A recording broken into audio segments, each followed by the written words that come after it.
The rain was hammering against the glass of my workshop when the security feed lit up my laptop screen. There was my sister standing on our porch in a tight emerald dress drenched from the storm, holding a cracked leather notebook against her chest while my husband unlocked the door without saying a single word. He did not ask what she was doing there at midnight. He simply reached out, pulled her into the warmth of our hallway, and closed the door against the wind. 9 months later, that exact same woman was sitting on the wet pavement outside a federal courthouse in a ruined coat, clutching a summons for grand fraud as emergency lights flashed across her face. She believed she had executed a flawless betrayal. She thought that moving into my house, taking over my research, and using my husband to strip away my entire legacy would leave me stranded with nothing. But what neither of them understood was that a woman who spends her life restoring burnt pages and hidden ciphers knows how to read between the lines long before the book is closed. Inside my coat lay the original notarized deed of deposit from the state archive, proving that the collection they just sold belonged to a restricted historical trust. If the person you loved most tried to erase your sanity just to steal your life work, would you confront them in the hallway, or would you let them sign their own arrest warrant? My name is Sophia. I am 34 years old, and I spend my days bringing centuries-old documents back to life. Up until that cold November night, I believed my marriage was built on quiet dedication and shared trust. For 6 years, I was the anchor of that house. While Nate spent his days in the sterile, high-ceilinged laboratories, running clinical trial ethics boards, and building an image of a flawless, brilliant researcher, I was the one keeping the quiet reality of our life from falling apart. Restoration work requires absolute patience. You sit in a room with a scalpel pair of bone folders and organic solvents, spending 40 hours on a single parchment page just to preserve something someone else deemed worthless. I brought that same meticulous discipline to my marriage. When Nate needed funding for his independent bioethics panel, I spent 3 months filing grant applications under his name. When his laboratory faced a compliance review, I spent nights redrafting his protocol documentation so his credentials would remain untouched. I never asked for public credit. I was content working from my home studio, surrounded by the smell of aged leather, microfibers, and beeswax, while Nate collected praise at medical symposiums. But over time, quiet dedication begins to look like weakness to people who only measure value by noise. The shift started subtly. It began with small comments at dinner parties, where Nate would laughingly dismiss my work to his colleagues as a harmless hobby like pressing dried flowers into heavy books. Then came my sister Amelia. Amelia operated in a completely different world. She called herself an immersive art producer, which mostly meant she organized flash exhibitions, leased expensive warehouse spaces using borrowed money, and left a trail of unpaid vendors wherever she went. She was loud, theatrical, and constantly on the verge of what she called a financial breakthrough. When Amelia defaulted on the lease for her downtown gallery 3 years ago, it was Nate who suggested she stay in our guest cottage. He told me it was temporary. He said family had to shield each other from failure. What I did not know then was that Nate had already backed 2 of her failed art installations using our joint credit line without my signature A detail he masked by routing the statements to his lab address. For 18 months, my home studio slowly ceased to be my sanctuary. Amelia did not just occupy the cottage, she bled into our main house. She would walk into my workspace mid-afternoon taking photos of my rare archival volumes without asking, holding 300-year-old first editions by their fragile spines while chatting on speakerphone. When I asked her to respect the climate-controlled environment of the room, Nate would step in between us, smoothly putting a hand on my shoulder. He would tell me I was being overly protective, that Amelia was just looking for inspiration for her next installation, and that my isolation in the studio was making me rigid. The micro-injustices grew like mold in a damp cellar. Every holiday dinner meant I spent 3 days prepping artisan meals while Amelia arrived late, drank expensive wine, and held court at the table talking about her high-profile contacts while Nate looked at her with an intensity he had long stopped offering me. When my mother passed away and left her private collection of rare pre-revolutionary manuscripts to me, exclusively documents valued by museum conservators at over $400,000, the temperature in the house dropped permanently. Amelia stopped asking for small loans. Instead, she began speaking about our family heritage as if it were a shared business entity. She started bringing prospective private buyers to the house under the pretense of showing them the architecture, while Nate casually mentioned at breakfast that holding physical assets in a residential home was a fire risk and an insurance liability. 3 weeks before that rainy night, I caught Nate in my private vault room. He had a portable scanner set up on my workbench, digitizing the watermarks of my mother's manuscript collection. When I confronted him, he did not blink. He smiled his polished clinical smile, adjusted his cuffs, and said he was simply auditing the collection for an updated home insurance policy. But when I checked the scanner's cache later that evening, the files had not been saved to our home network. They had been compressed and sent directly to an encrypted cloud address shared with Amelia. They thought I was just a quiet conservator, living among old papers unaware of the modern world.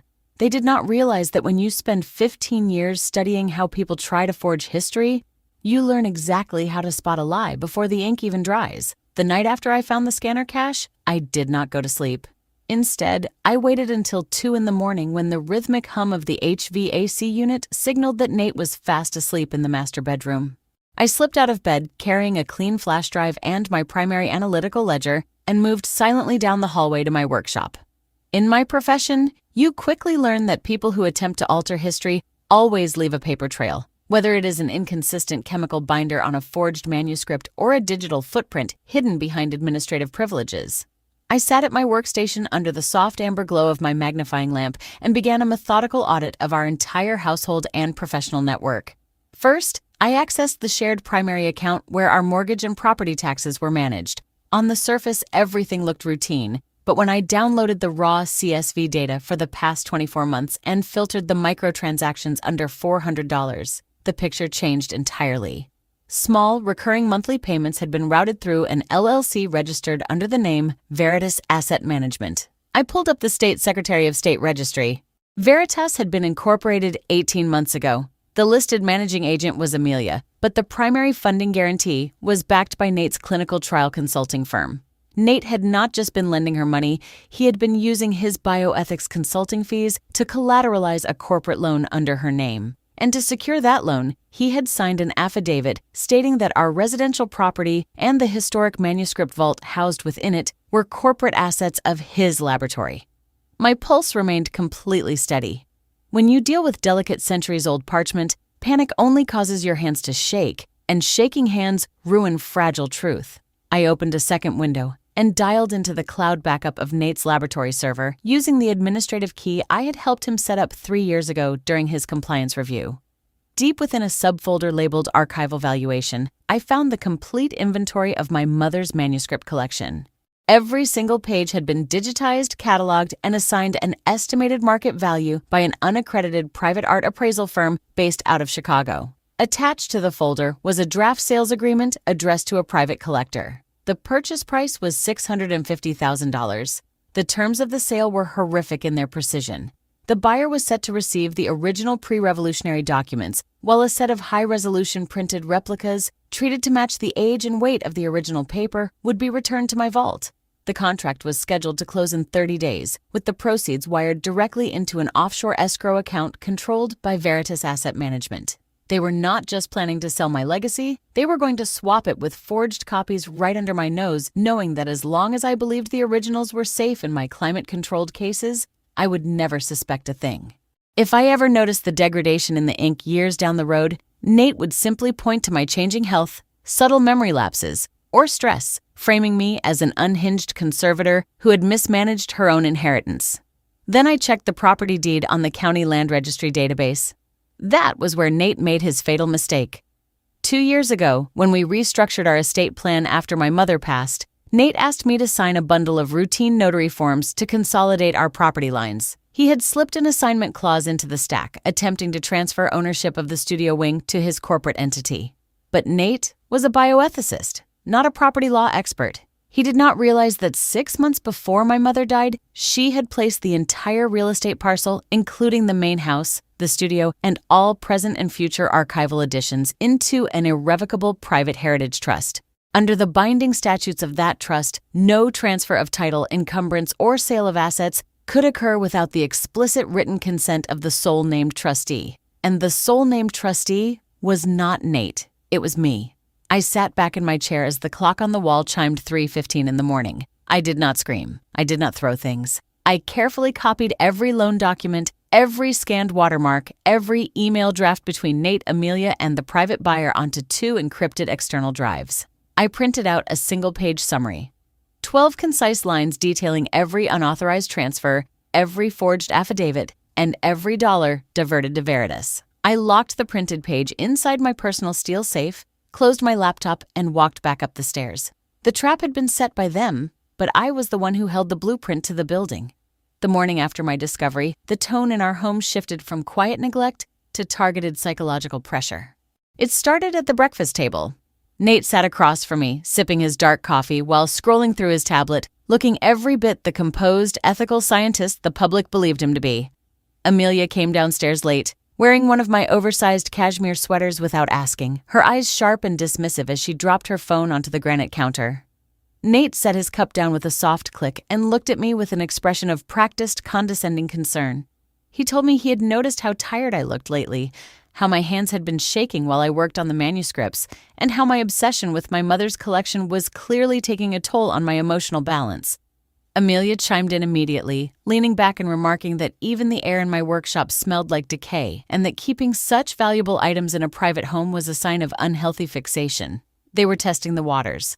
They wanted to see if I was already fragile enough to be pushed into stepping aside voluntarily. Over the next 2 weeks, the gaslighting evolved into a calculated campaign. Small things in my workshop began to change position. A jar of reversible wheat starch paste would be moved from my supply shelf to the middle of my work table. A set of archival bone folders would vanish from my locked drawer, only to reappear hours later on the windowsill. When I asked Nate if he had entered the room, he would look at me with a slow, pitying smile and suggest that I was simply misplacing things due to stress. Then came the subtle threats disguised as family care.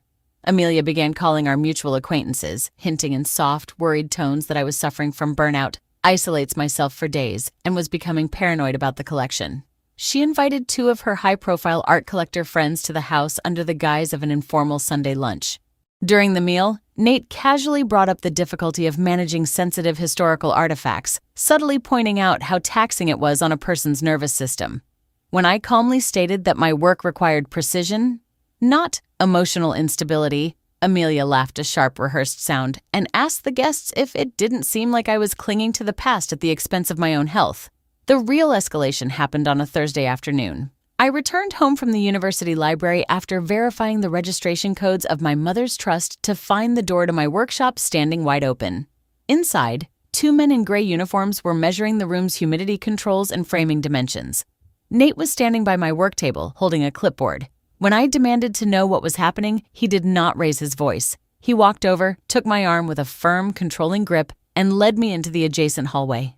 He told me he had arranged for a certified art storage company to take custody of the entire collection for safekeeping. He pulled a single-page document from his folder, a release form that would grant his corporate entity temporary custodial authority over the archive. He handed me a pen, his voice dropping into that smooth, manipulative tone he used on hesitating laboratory sponsors. He told me that if I signed, I could finally rest. He said that my obsession was ruining our marriage, that Amelia had already secured a private gallery partner who would showcase the documents under our family name, and that refusing to cooperate would force him to consider legal guardianship options for my own well-being.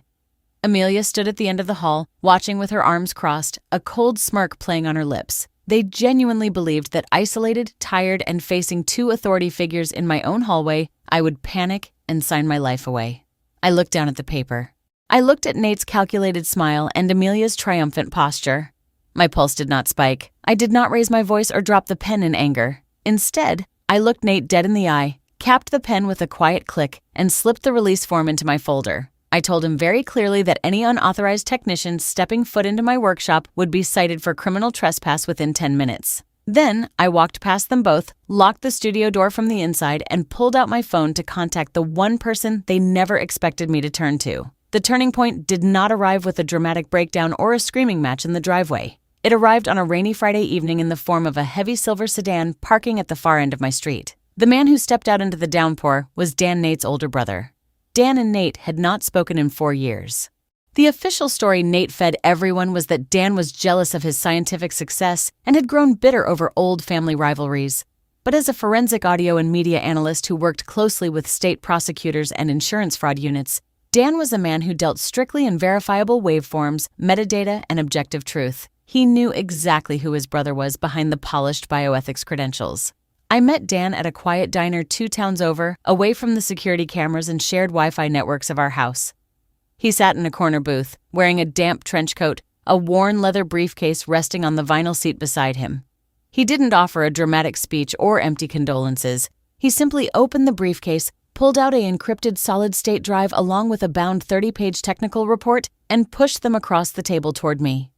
Dan explained that 6 weeks prior, Amelia's art production, LLC, had submitted a commercial insurance application to a high-value underwriting firm in Chicago, attempting to insure my mother's manuscript collection for $800,000. The insurance underwriters, suspicious of the sudden valuation jump, had hired Dan's forensic firm to verify the authenticity of the digital documentation attached to the claim. When Dan ran a spectral audit on the audio files attached to the appraisal submission, he found 3 recorded phone conversations between Nate, Amelia, and the private buyer. Dan plugged a pair of studio headphones into his laptop and handed them to me. I pressed play. Nate's smooth, clinical voice filled my ears, completely devoid of any warmth or conscience. He was telling the buyer that my health was deteriorating, that I was no longer capable of managing the archival vault, and that within 30 days I would be quietly admitted to a private care facility for treatment, leaving Amelia with full power of attorney to finalize the physical transfer of the manuscripts. Amelia's voice followed, laughing as she discussed how they would use the proceeds from the private sale to clear her gallery debts and finance Nate's new independent research institute in California. They had planned every single step from my public humiliation to my forced isolation down to the exact calendar date. Dan looked at me across the diner table, his face carved from cold stone. He told me that Nate had pulled a similar maneuver 10 years ago, taking control of their late father's estate through forged power of attorney documents while Dan was deployed overseas. Dan had lacked the paper trail back then to prove the fraud in court, but he had spent the last decade waiting for Nate to step over the line again. He handed me a legal folder containing a sworn forensic affidavit signed by his firm, verifying that the digital watermarks, phone logs, and audio transcripts were untampered and court admissible. Dan leaned in and told me very quietly that I had 2 choices. I could take these files to a divorce lawyer and fight a dragged-out 2-year court battle, or I could use the exact structure of my mother's heritage trust to execute a cold legal checkmate before Nate and Amelia even realized the board had been flipped. For the first time in 9 months, the heavy, suffocating fog in my chest completely lifted. I held the drive in my hand, looked at Dan, and told him I didn't want a divorce trial. I wanted a complete, undeniable liquidation of their scheme. Together, over 2 cups of black coffee, we finalized the timeline for the final act. Tell me, if someone tried to steal your life's work and erase your sanity for money, would you make a loud public scene at their office, or would you quietly let the law strip them of everything they took? The climax did not happen at a noisy gala or during a dramatic dinner speech. It happened on a freezing Monday morning in the conference room of a prestigious commercial law firm downtown. Nate had called the meeting himself, believing he was bringing me there to sign the final settlement papers. He had spent the entire morning acting overly attentive, opening doors for me, offering soft words of encouragement, and pretending that we were simply securing our financial future. Amelia was already sitting at the polished mahogany table when we walked in, dressed in her finest jacket, looking through her phone with an air of arrogant victory. Beside her sat her gallery investor and a high-priced corporate attorney she couldn't actually afford. Nate pulled out my chair with a subtle, confident smile. He placed a thick stack of documents in front of me, the legal surrender of the manuscript collection, and an agreement to transfer the property title of my studio wing to Veritas Asset Management. He leaned over, his voice a smooth whisper, telling me that once I signed, all the stress would finally disappear. I sat quietly for a moment. I reached into my bag, but I did not pull out a pen. Instead, I pulled out 4 identical black leather folders and laid them neatly on the glass table. I opened the first folder and pushed a single document toward Amelia's attorney. It was the certified record of the private heritage trust my mother had established years ago. I pointed to Section 4, the clause stating that the property, the workshop, and every historical document within it were legally untouchable, tied exclusively to my signature as sole trustee, rendering any loan guarantee or corporate transfer executed by Nate or Amelia completely fraudulent and null from day one. Amelia's face lost every bit of its color. Her attorney picked up the document, scanned it rapidly, and immediately turned to look at her with sharp disbelief. Before Nate could open his mouth to launch into a rehearsed explanation, I opened the second folder. Inside was the complete financial audit Dan and I had compiled, 12 precise lines detailing every unauthorized transfer, every forged affidavit, and every cent of Nate's clinical consulting income that had been illegally funneled to cover Amelia's defaulted gallery leases. Then, the door to the conference room opened, and Dan walked in quietly, carrying his laptop. He did not say a word to his brother. He simply set the laptop on the table, opened the digital media file, and played the spectral audio recording. Nate's own voice echoed through the silent conference room, clear, clinical, and completely damning, as he outlined his plan to isolate me in a care facility and sell the stolen heritage collection to a private buyer. The silence that followed was suffocating. Nate's polished, confident composure vanished in a fraction of a second. His skin turned an ashen gray. He stood up so fast his leather chair slammed against the wall behind him, his hands trembling as he stared at his brother, then at me. I looked at him with the cold, unshakable calm of a conservator inspecting a cheap counterfeit. I told him that 2 hours ago, the state prosecutor's office and the financial fraud unit had been served with the complete evidence packet.